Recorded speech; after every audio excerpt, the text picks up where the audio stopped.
Shri Venkateswara gold తాకట్టులో ఉన్న మీ బంగారాన్ని విడిపించి కొనబడును.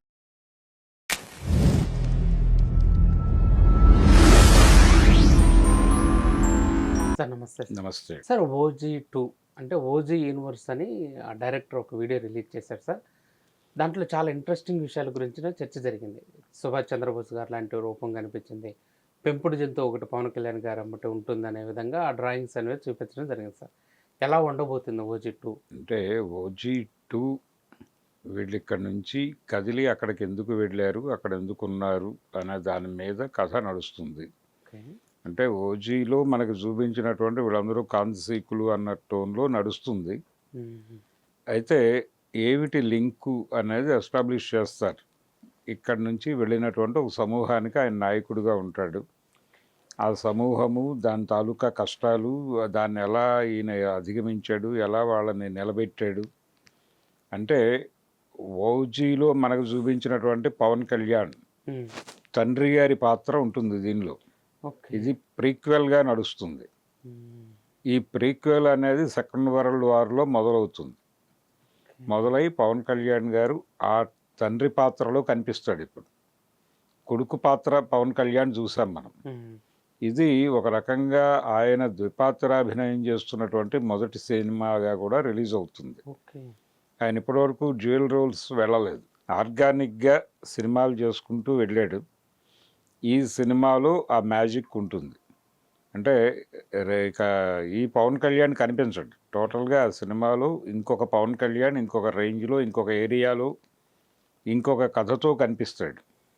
కనిపించి ఒక లింక్ ఉంటుంది దానికి దీనికి. ఆ తర్వాత యూనివర్స్ అన్నాడు కాబట్టి ఆయన దీనికి సీక్వెల్కి కూడా వెళ్తాడు. ప్రీక్వెల్ అయిపోయిన తర్వాత సీక్వెల్కి వెళ్ళి ఆ సక్సెస్ఫుల్ మీద ఈ యూనివర్స్ని డ్రైవ్ చేస్తారు. ఇప్పుడు యూనివర్స్ అనేది వచ్చిన తర్వాత ఎన్ని సినిమాలైనా అదే పేర్లతో అదే కంటెంట్తో చేసుకునే ఒక ప్రివిలేజ్ దొరుకుతుంది వాళ్ళకి. దొరుకుతుంది కాబట్టి ఆ ప్రివిలేజ్ని వాడుకుంటూ ఇంకో 2-3 సినిమాలు ఓజీ సిరీస్లో వచ్చే అవకాశం ఉంది. అయితే పవన్ కళ్యాణ్కి ఓజీ బాగా కనెక్ట్ అయింది. అంటే ఆ సినిమాకి సంబంధించి ఆయన పూర్తి కాలం కేటాయించలేకపోయారు. వాళ్ళు అడిగినంత టైం ఇవ్వలేకపోయాడు ఆయన.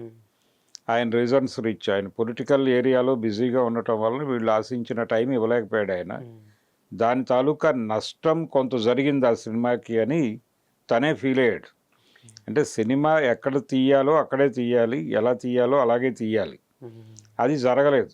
వాళ్ళు ఏదో సెట్స్ వేసి అక్కడ కొంత మేనేజ్ చేసే ప్రయత్నం చేశారు. అది కరెక్ట్గా క్యారీ అవ్వలేదు. రెండోది ఆయన స్క్రీన్ ప్రజెన్స్ చాలా తక్కువ ఉంటుంది ఆ సినిమాలో.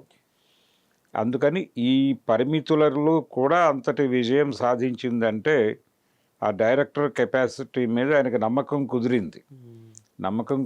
ఆ కాన్ఫిడెన్స్ మనకి ఆ సినిమా సక్సెస్ మీట్లో కూడా కనిపించింది.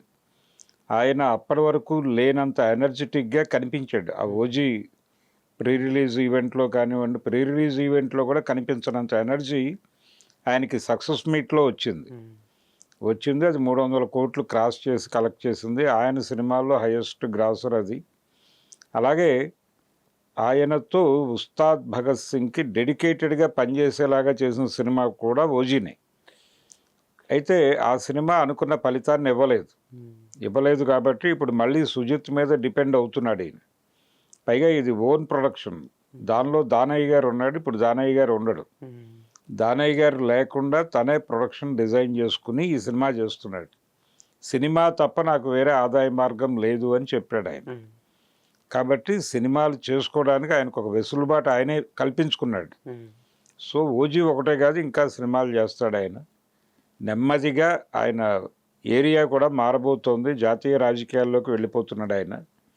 ఇంకొంచెం వెసులుబాటు దొరుకుతుంది, ఇంత ప్రెజర్ ఉండదు.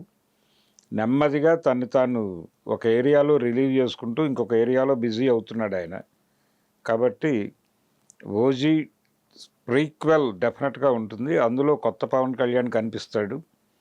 ఇప్పుడు మనం చూసినటువంటి ఓజీకి తండ్రి పాత్రలో కనిపిస్తాడు ఆయన. తద్వారా ఒక వేరియేషన్ తీసుకొస్తారు సినిమాలో. ఆ వేరియేషను అలనాటి విషయాలు, 2వ ప్రపంచ యుద్ధం కాలం నాటి విషయాలు అనేకం మాట్లాడతారు. దానిలో కొంత ఆయన ఇటీవల కాలంలో బయట మాట్లాడుతున్న భావజాలం తాలూకా ప్రభావం కూడా కనిపించవచ్చు. ఏదైనా కొంచెం ఇంట్రెస్టింగ్ ప్రాజెక్ట్గా ఉండబోతోంది ఓజీ అనేది వాళ్ళు ఆ గ్లిమ్స్ ద్వారా ప్రపంచానికి చెప్పగలిగారు.